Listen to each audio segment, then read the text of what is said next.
Buenas tardes. Por el multimedio, Tiro al Blanco, bajo la coordinación y participación de Narciso Isa Conde. La verdad sin dobleces, para hacer realidad los ideales del Coronel Camaño y el inmenso Che Guevara. Cuidado, Tiro al Blanco.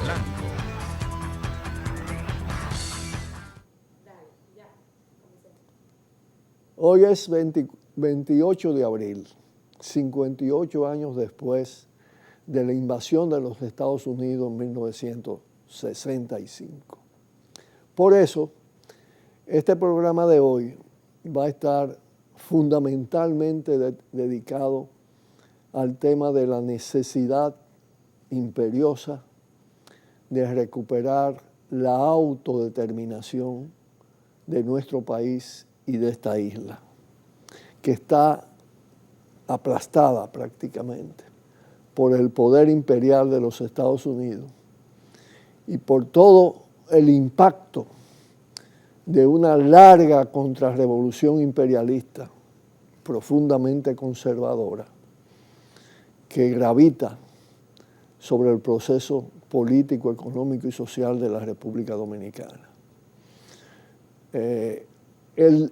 Para entender esto y por qué ellos intervinieron, por qué invadieron este país, es necesario remontarnos a la intervención militar de los Estados Unidos en 1916.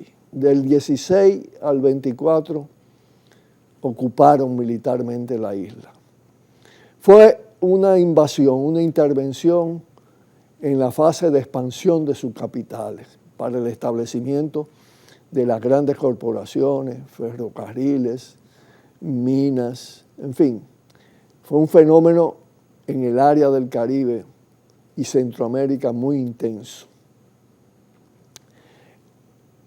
En ese periodo es que se forma la Guardia Nacional, que deviene progresivamente en un ejército. Ese ejército estuvo bajo el mando de Rafael Leonidas Trujillo Molina, sobre todo avanzado el desarrollo de la Guardia Nacional, la figura más funesta, más cruel de ese equipo de militares, de oficiales formado por la intervención de Estados Unidos.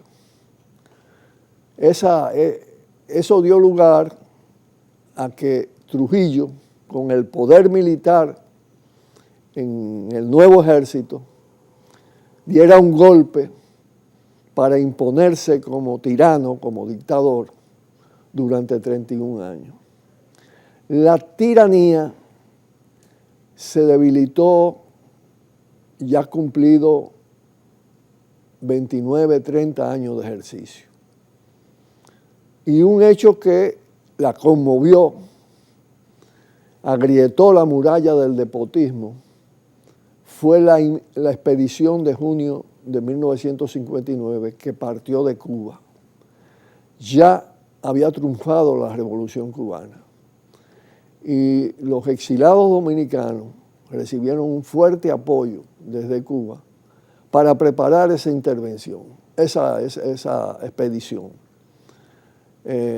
comandada por Jiménez Moya. La expedición no triunfó militarmente, fue derrotada militarmente, pero es de los casos en la historia en el que un revés militar se convierte en victoria política. Debilitó sensiblemente la tiranía y dio lugar a la conformación del movimiento clandestino revolucionario 14 de junio. 14 de junio porque el primer desembarco por avión en Constanza fue un 14 de junio, 14 y 19 de junio. En ese contexto, Estados Unidos, previniendo que pudiera pasar lo que pasó en Cuba, una revolución democrática, popular, con perspectivas de transformaciones profundas, decide ajusticiar al tirano. Es decir, sacar del escenario político a Trujillo, que estaba ya sensiblemente desgastado, y tratar de controlar la transición. En ese contexto, primero hereda la presidencia de la República. Bueno, hereda no, ya estaba nombrado presidente de la República por Trujillo, Joaquín Balaguer.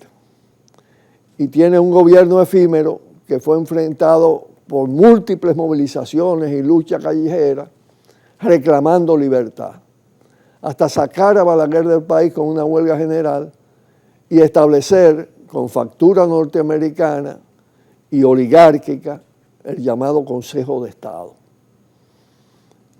Un gobierno provisional que estaba llamado a organizar las primeras elecciones post-Trujillo, post-tirano. Se dio el caso de que la Junta Central Electoral designada en ese momento estuvo encabezada por Ángel Liz, un demócrata, luchador antitrujillista, que fue apresado múltiples veces, que nunca se doblegó y sumamente honesto, que no se prestó a ningún fraude electoral. La competencia fue entre Bosch, a cargo entonces encabezando la candidatura del PRD, un partido en ese momento liberal, reformador, partidario de determinadas reformas, y con una determinada voluntad de autodeterminación. Es decir, no plegado a la política de Estados Unidos, dadas las convicciones del profesor Juan Bosch. Ese gobierno fue derrocado por un golpe militar, auspiciado por el Departamento de Estado, por el Pentágono, por la CIA, es decir, por el poder imperial de los Estados Unidos. Y se impusieron el gobierno del triunvirato integrado por 3 personas, encabezado por Donald Reed en ese momento. Bueno, el presidente no fue Donald Reed, pero era el que dirigía todo esto, ¿no? Un hombre muy vinculado a la oligarquía y a los Estados Unidos. El triunvirato fue un régimen despótico que enfrentó de inmediato una enorme resistencia. Junto con el derrocamiento de Bosch, se derogó la Constitución del 63, que como yo le he dicho muchas veces, la Constitución más avanzada de la historia republicana, que consagraba ampliamente las libertades, la soberanía, la autodeterminación del país y la erradicación del latifundio, la erradicación de los monopolios, la participación de los trabajadores y trabajadoras en los beneficios de la empresa, y en fin, un conjunto de derechos muy avanzados para esa época. La característica del gobierno de Bosch, y apoyado en la Constitución del 63, fue la razón para dar ese golpe de Estado, que ciertamente duró en términos históricos menos que una cucaracha en un gallinero, como decía Juan Bosch. La resistencia fue desplegada durante 2 años hasta llegar a un clima de indignación. Es decir, haber cortado la esperanza provocó indignación y entonces se produce un fenómeno. Coinciden 2 factores: la conspiración militar en favor de un contragolpe democrático y las luchas callejeras y las grandes paralizaciones, especialmente la del 1 de mayo de 1974. Es entonces cuando colapsa, por la acción popular y por el esfuerzo de conspiración militar, colapsa el triunvirato y da lugar a la Revolución Democrática Popular de abril,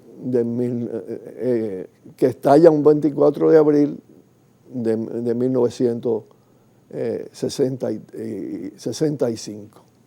Bueno, hasta ahí en este segmento, porque vamos a ver entonces, inmediatamente, después de la pausa, cómo se desarrollan los acontecimientos, qué pasa con esa revolución popular democrática, con ese contenido de autodeterminación en ese momento.